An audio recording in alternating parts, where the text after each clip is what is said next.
Deus de paz estará com vocês. A carta de Filipenses é uma das cartas mais belas escritas pelo apóstolo Paulo. Ela é uma carta de amor, de gratidão, uma carta que ele escreveu com ternura. E, se nós lermos ela com carinho, a gente vê que ele escreve essa carta demonstrando alegria. E é uma carta de encorajamento àquela igreja. E nós precisamos saber o que era a igreja de Filipos e de que forma que ela foi fundada e qual é a importância. Por que Paulo tem tanto carinho por aquela igreja? Em Atos 16, relata como se iniciou essa igreja. Paulo ele havia programado para fazer uma viagem à Ásia para pregar o Evangelho de Cristo. E a Bíblia diz que o Espírito Santo não permitiu que ele fizesse essa viagem. E a história da igreja de Filipos começa com Deus determinando aquilo que Paulo faria. Ele tinha feito os planos dele, e os planos dele eram planos bons. Afinal, o que teria de ruim Paulo se programar a ir à Ásia anunciar o Evangelho de Cristo? Se nós olharmos e analisarmos, não haveria motivos para Deus interceder naquele instante ou mudar os planos de Paulo, se os planos de Paulo eram bons. E, muitas vezes, Deus muda as nossas agendas, Ele muda os nossos planos. Nós, todos os dias, planejamos a nossa vida, planejamos aquilo que nós faremos, a gente planeja um casamento, a gente planeja o trabalho que nós vamos executar, nós planejamos aquilo que vamos fazer no nosso dia. E Deus, muitas vezes, muda os nossos planos, e, muitas vezes, a gente contende com Deus, até porque aquilo não aconteceu como a gente planejava e a gente se frustra. E Paulo, ouvindo o Espírito Santo de Deus, e com uma visão que ele teve, um sonho, de um homem que chamava-o para ir para a Mesopotâmia, ele se dispõe e vai. Ele faz aquilo que Deus queria. E quando Paulo chega a Filipos, a Bíblia também relata que lá ele é preso. Ele é preso com Silas. E é uma passagem que é muito conhecida. Então, Paulo ele tinha um plano, ele havia traçado um plano próprio. Deus muda a agenda dele, intercede para que ele vá para outro lugar. E, chegando nesse outro lugar, Paulo é preso com Silas. Ele vai à prisão. E eu fiquei imaginando assim, ele podia ter falado, Deus, eu estava com tudo planejado certinho. Eu ia para a Ásia para anunciar o seu Evangelho, porque eu sou servo do Senhor, e eu faço aquilo que é para anunciar o Evangelho de Cristo, e agora eu estou me vendo aqui preso.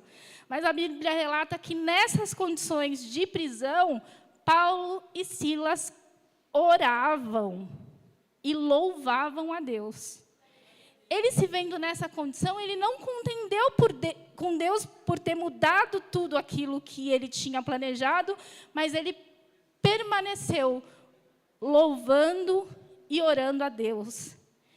E é uma passagem conhecida que a gente sabe que, naquela situação, as prisões tiveram seus muros derrubados, ele poderia ter fugido, e, não fugindo, o carcereiro se converteu e a família do carcereiro foi alcançada. Deus tinha um plano naquilo. E é nessa situação que a igreja de Filipos nasce. E a igreja de Filipos nasce dentro de um lar. E Paulo escreve essa carta. E Paulo dispensa a apresentação a todos nós, né? A gente sabe quem era Paulo. Paulo, se a gente falar de uma forma bem sucinta, a gente sabe que ele era um judeu, fariseu, perseguidor de cristãos, e que se converte ao Evangelho de Cristo e se torna anunciador, um missionário de Deus, um homem que Deus mudou a história dele. Em todas as cartas ele se apresenta: eu, Paulo, servo de Cristo. Eu, Paulo, escravo de Cristo. E é esse Paulo que escreve essa carta. E é importante nós enfatizarmos qual o momento que Paulo escreve essa carta. Paulo, depois que ele saiu de Filipos, ele foi fazer outras viagens missionárias, e ele escreve essa carta à igreja de Filipenses. Ele escreve essa carta aos Filipenses e ele estava preso. Mais uma vez, Paulo estava preso quando ele escreve essa carta. E essa carta, ela traz para nós, a gente pode ver que em meio a toda a adversidade, ele podia demonstrar gratidão. Gratidão por uma igreja que tinha o acolhido, gratidão por uma igreja que o sustentava, gratidão por uma igreja que tinha preocupação com ele.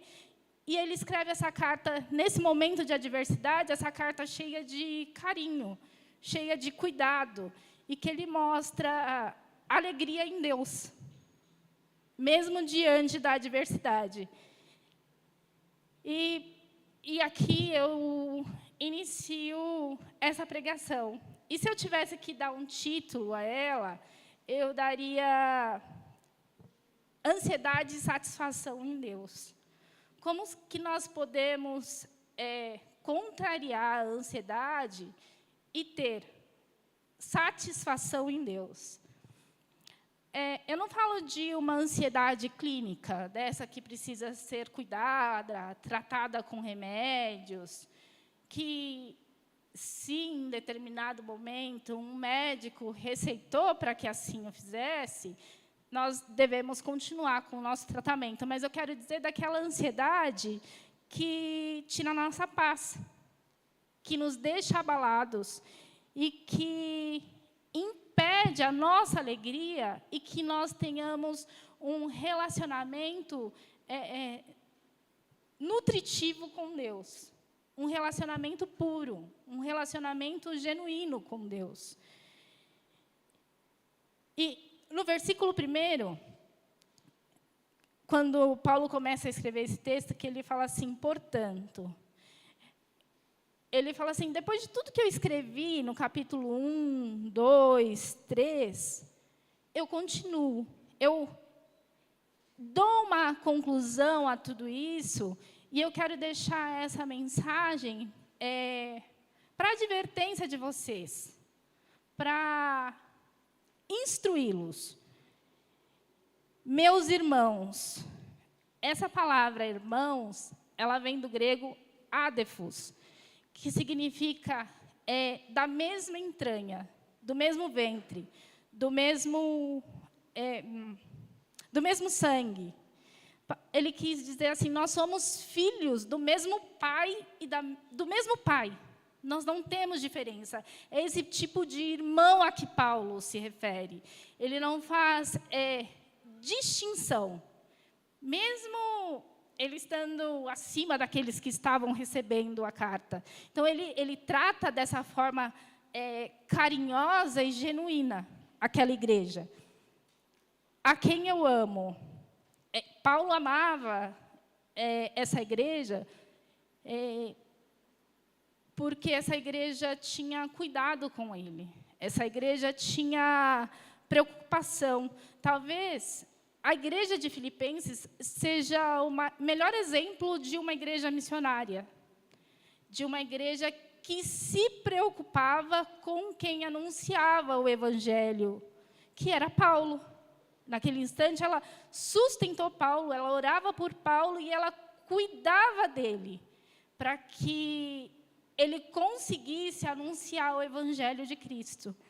Então, por isso que ele fala: a quem eu amo. Não é surpresa Paulo amá-los tanto, porque era uma igreja que cuidava de Paulo. E de quem eu tenho saudade. Vocês são a minha alegria. Diversas vezes nesse capítulo, Paulo fala sobre alegria. E Paulo ele tem uma alegria que transcende qualquer adversidade, qualquer situação que ele estivesse passando.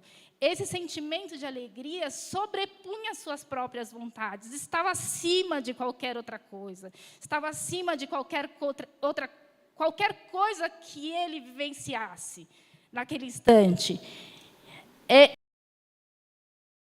Paulo ele tinha uma espiritualidade muito maior que a minha.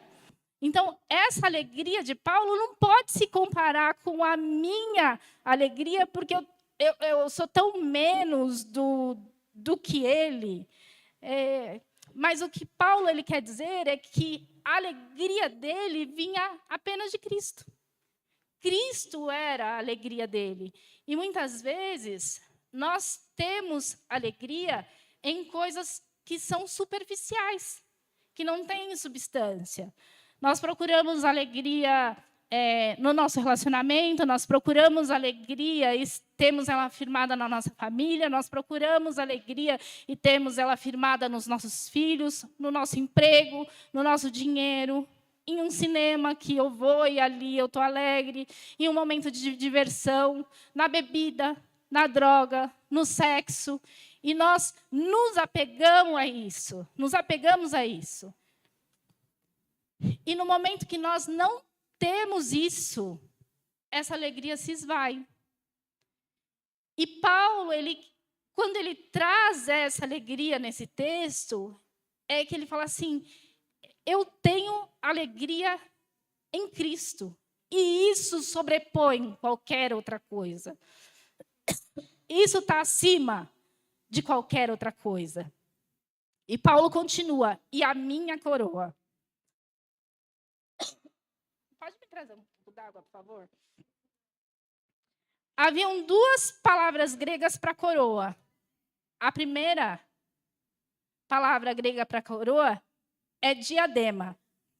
Diadema.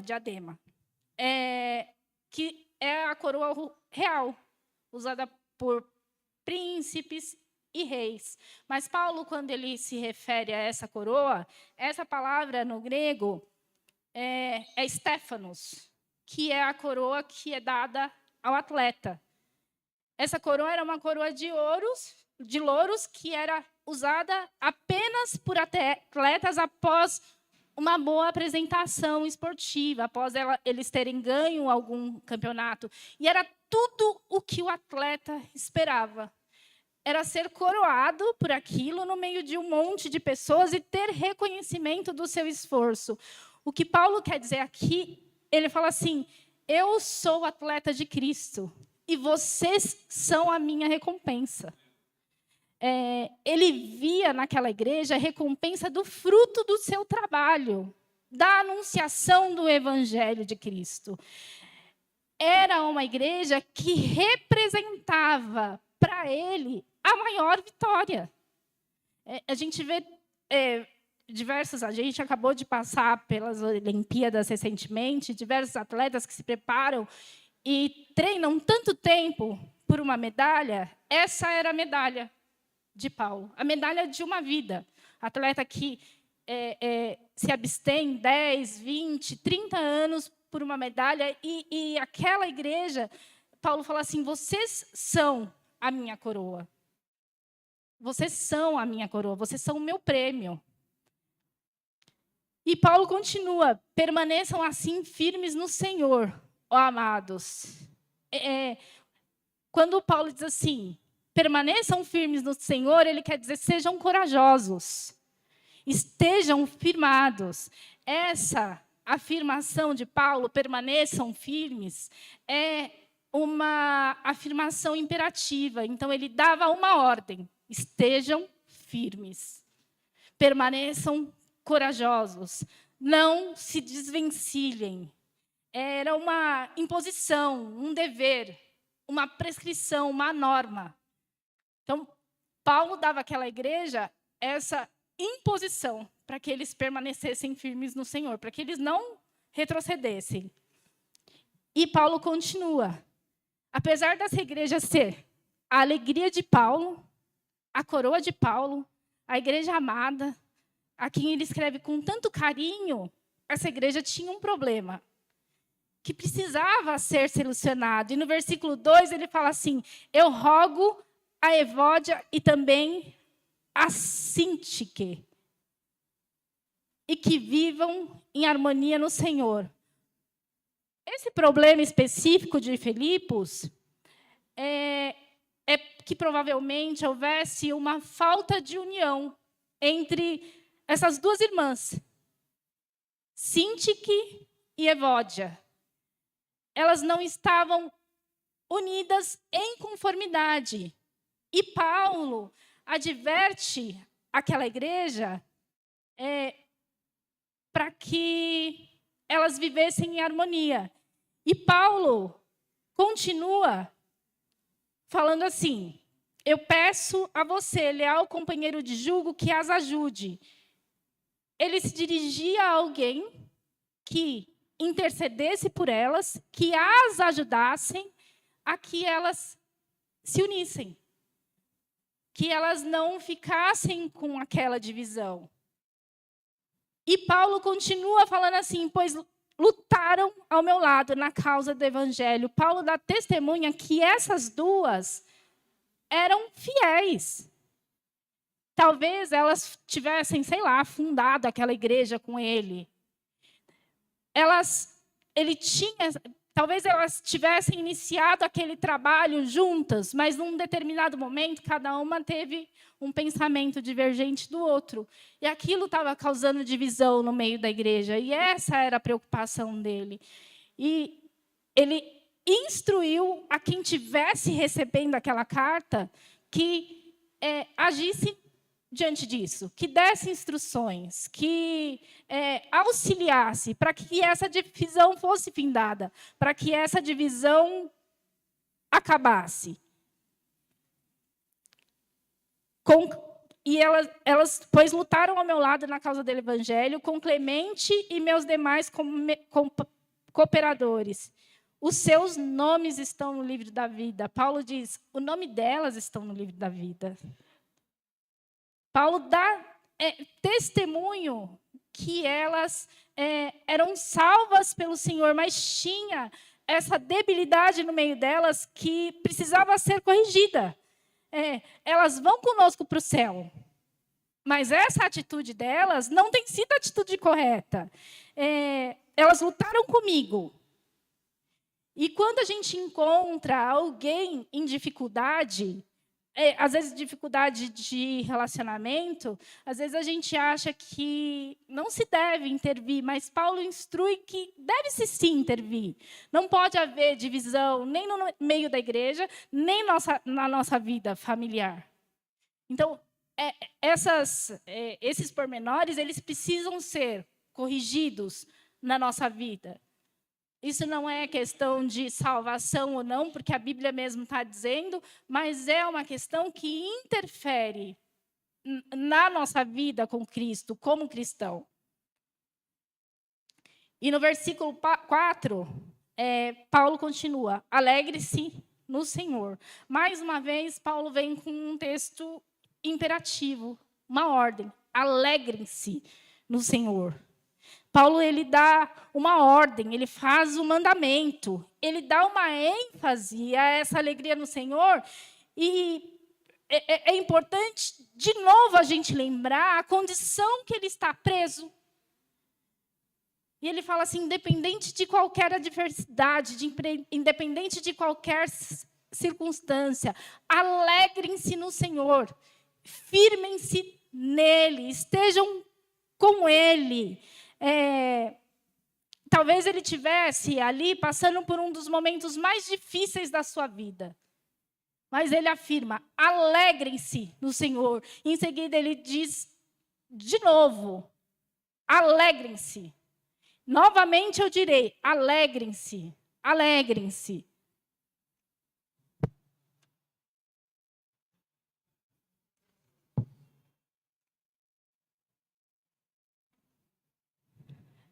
Seja, versículo 5, seja a amabilidade. Essa palavra amabilidade significa desprenda-se. Seja desprendido, abra mão do seu direito. Muitas vezes nós ouvimos um ditado popular que diz assim, é muito melhor você perder a razão do que a sua paz. E o que Paulo diz aqui, seja amável, independente da situação. Se desprenda do que aquilo que você acha que é seu de direito. Ceda aquilo que você acha que você tem direito de ter.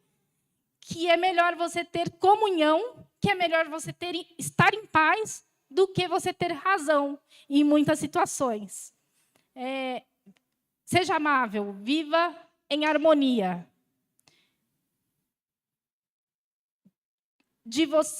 Então, seja a amabilidade de vocês conhecida por todos.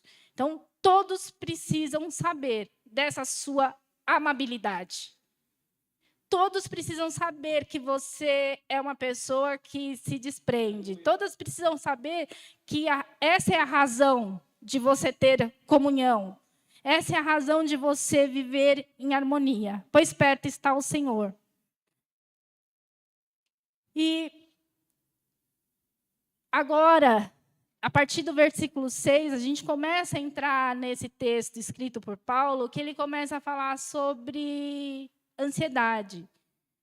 É um texto que ele é lindo, ele é revigorante, ele traz para nós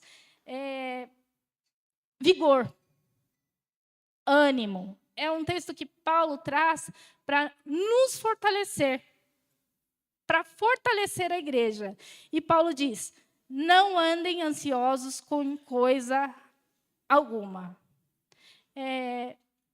Tem muita coisa que a gente aprende nesse texto. E, mais uma vez, eu digo, Paulo está preso. Ele está preso. Ele está num momento de dificuldade. E mesmo nesse momento de dificuldade, ele consegue ter plena paz. Essa palavra ansiosos significa merimenal, que significa ansiedade e preocupação que tira a nossa alegria. Ansiedade e preocupação que tira esse nosso vigor, a nossa alegria em Cristo, que impede que nós tenhamos comunhão com o Pai, que tira o nosso louvor, a nossa comunhão, a nossa adoração, que impede a nossa oração. Muitas vezes nós enfrentamos situações como essa, e essas coisas tiram a nossa paz. E a gente fala assim, eu estou sem paz. Eu não consigo orar, eu não consigo ou até ir para a igreja, eu não consigo ter comunhão. Essa ansiedade que tira esse nosso vigor em estar próximo a Deus. E Paulo fala assim que ele dá como se fosse uma ordem, que essa ansiedade não pode ser superior a Deus, não pode ser superior àquilo que nós confiamos e temos em Cristo. Essa confiança, quando nós perdemos essa confiança, essa certeza que Cristo está no controle de todas as coisas, é o que nos deixa ansiosos, angustiados. E eu acredito, lendo esse texto, que a condição física de depressão, de síndromes, ela parte desse pressuposto, desse começo. Nós começamos a ficar ansiosos muitas vezes por coisas que nem existem, que nós colocamos na nossa cabeça, que é do nosso imaginário, E isso depois reflete fisicamente na gente. E vem, após isso, a doença clínica. Mas começou lá antes. Nós deixamos de perder a certeza em Deus, deixamos de perder a confiança, nós perdemos a confiança, perdemos a certeza em Deus. E isso leva a situação clínica e depois tendo que ser tratada por médicos. Nós precisamos curar a raiz desse problema, de onde adveio isso, de onde começou isso. E Paulo continua, mas em tudo, pela oração e súplicas e com ação de graças, apresente seus pedidos a Deus. É como se Paulo trouxe um problema, ele falou assim, não andem ansiosos, esse é o problema, e depois ele traz como se fosse a cura para aquilo, o antídoto. Ele fala assim, de que maneira vocês vão curar essa ansiedade? E o primeiro conselho que Paulo traz para nós é oração. Uma vida de oração. Mas, para isso, nós precisamos pensar o que é oração. Quando a gente está ansioso e preocupado, que a gente se dispõe a orar e se coloca diante de Deus para orar com ansiedade e preocupação, nós colocamos as nossas mazelas, os nossos medos, os nossos anseios, as nossas preocupações para Deus e queremos que Ele resolva. Senhor, eu estou com esse e esse problema, e isso está me causando ansiedade, tristeza, angústia, e eu preciso que isso seja solucionado. Mas não é essa oração que nós aprendemos. Oração é comunhão com Deus. É nós esquecermos todos esses problemas. É um exercício muito difícil. É muito difícil a gente se colocar diante daquele que a gente sabe que pode fazer tudo pela gente, sem pedir. E a gente se conectar com Deus, primeiro engrandecendo Ele, a grandeza da majestade dEle. A gente tem tantos adjetivos de Deus, que eu acho assim que a gente pode fazer uma listinha e falar assim, eu vou começar adorando a Deus pela grandeza dEle, com esses adjetivos dEle. Pai de misericórdia, Deus poderoso, príncipe da paz, Pai da eternidade, Criador dos céus e da terra. E depois que a gente engrandecer a Deus, a gente começa a adorá-lo. E quando a gente se conecta com Deus dessa forma em oração, a gente percebe que Deus vai limpando o nosso coração. E a paz de Deus entra na nossa vida e todos os nossos medos vão se evaindo. É de onde vem a confiança. Mas quando a gente está ansioso, a gente faz tudo o contrário. A gente se coloca diante de Deus, apresenta para Ele uma lista de problemas e está aqui, Deus, resolve.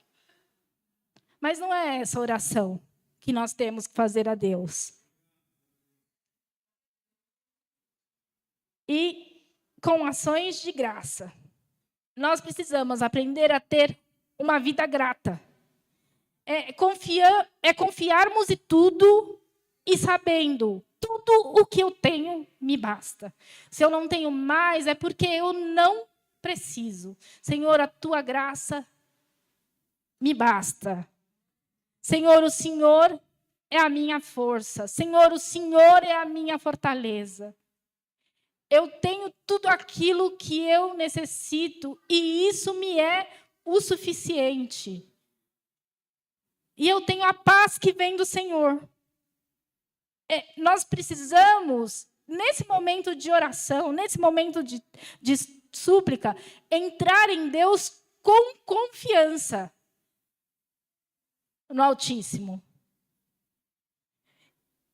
E Paulo traz aqui no versículo 7 algo assim que é sensacional. Ele fala assim, o que vai te levar ao resultado dessa sua confiança? O que você vai ganhar com isso? Qual é o prêmio? Qual é o prêmio pela sua confiança? E a paz, que excede todo entendimento, guardará o coração e a mente de vocês. O Deus de paz, o Deus de confiança. Esse Deus, Paulo diz assim, que quando nós temos uma vida de gratidão, de amor, de confiança, de certeza, de harmonia, de intimidade com Deus, de louvor, essa paz do Espírito, no sentido de saber, não me importa o que aconteça, eu estou bem. Porque eu tenho alguém que vigia a minha mente e meu coração, eu tenho alguém que guardará a minha vida independente da situação. Não importa aquilo que eu estou vivendo, esse Deus de paz guardará a minha vida. É isso que Paulo diz, que se nós tivermos uma vida grata, de temor, confiança, certeza de quem Deus é, essa paz vai vigiar a minha mente e o meu coração. Nada vai me abalar, não importa o que aconteça, eu estou firmada em Cristo. Não importa o luto, não importa a falta de dinheiro, não importa o problema de relacionamento, não importa o problema com os filhos, a paz de Deus vai guardar o meu coração. E Paulo, ele continua, finalmente, ou seja, concluindo. Depois de tudo isso que eu disse até aqui, meus irmãos, meus amados, filhos do mesmo Pai, eu enfatizo tudo o que for verdadeiro. Tudo o que for verdadeiro. Essa palavra, eu vou ler o versículo inteiro, depois eu explico. Versículo 8. Finalmente, irmãos, tudo que for verdadeiro, tudo que for nobre, tudo que for correto, tudo que for puro, tudo que for amável, tudo que for de boa fama, e se houver algo excelente ou digno de louvor, pense então nessas coisas. Tudo que for verdadeiro. Essa palavra, ela se refere a tudo que é correto, tudo que é confiável, a toda a palavra vinda de Deus, aquilo que nós encontramos nas Escrituras. Isso é verdadeiro. Então, tudo que for verdadeiro, pense nessas coisas. Tudo que for verdadeiro, pense nessas coisas. Tudo que for nobre. Essa palavra nobre não se refere às coisas banais. Não se refere a essas coisas insignificantes como dinheiro, ouro, prata, fama, bens. Mas essa palavra nobre quer dizer tudo o que for reto. Tudo que for que não for superficial, tudo aquilo que não for fútil, tudo aquilo que não se esvaia, tudo que for certo. Então, pensem nessas coisas. Tudo que for puro. A palavra puro quer dizer tudo que for reto, tudo que houver justificação. Pensem nessas coisas. Tudo que for amável. Essa palavra amável quer dizer tudo que for agradável, tudo que traga amor. Então, pensem nessas coisas. Tudo o que for de boa fama. Tudo que for de boa fama quer dizer tudo que for amoroso, afável, carinhoso. É como um abraço. Então, pense nessas coisas. E Paulo continua, e se houver algo excelente. Essa palavra excelente vem da grega arete. é a palavra mais abrangente na língua grega que se refere à virtude.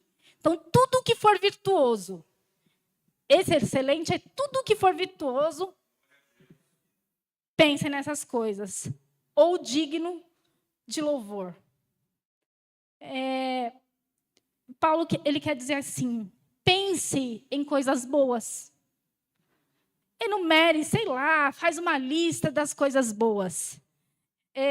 Toda vez que você estiver preocupado, ansioso, tudo aquilo que você aprendeu em Cristo, faz essa lista. Tudo isso, Senhor, é bom.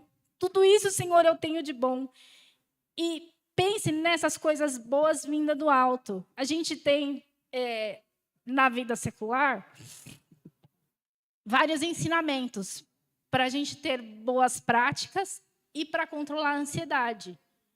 Ir para a academia, ler livros de autoajuda, uma alimentação regulada, não tomar café, não tomar nada que acelere o nosso metabolismo, assistir um bom filme com a pessoa que a gente ama,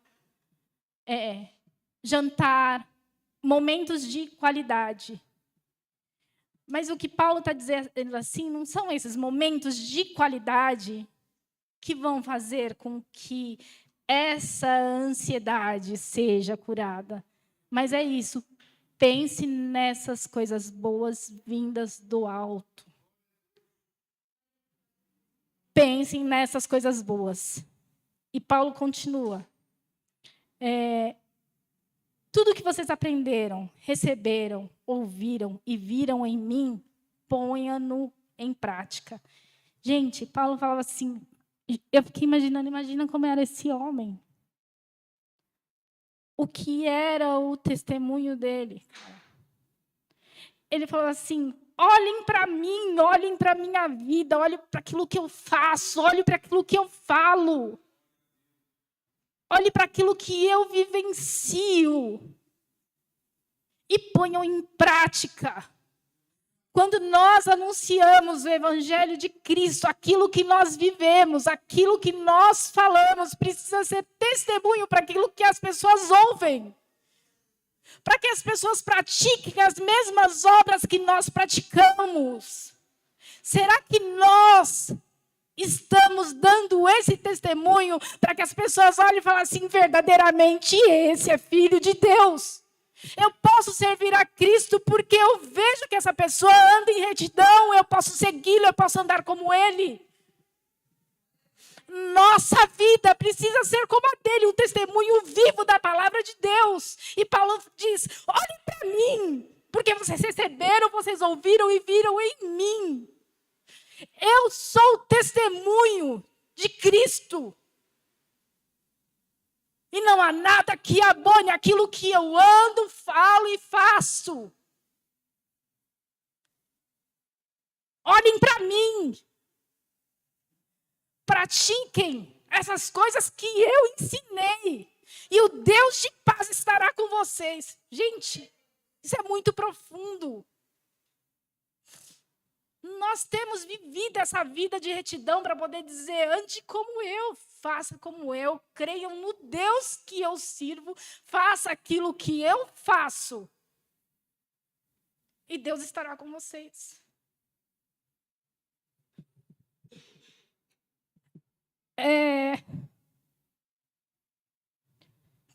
As declarações de Paulo não é uma declaração de pensamento positivo. Tenha um pensamento positivo. A gente vê muito coach falando, né? Positividade, você precisa... tem uma frase que... eu sou uma máquina de dinheiro, não tem? Que o povo fala? Um imã, sei lá. Uma coisa assim. Ou eu tenho que pensar coisas boas para atrair coisas boas. Mas Paulo diz assim que Deus nos capacita para passar por qualquer situação. Tudo aquilo que nós necessitamos, precisamos e devemos fazer está na palavra de Deus. E Ele nos traz capacitação para qualquer coisa.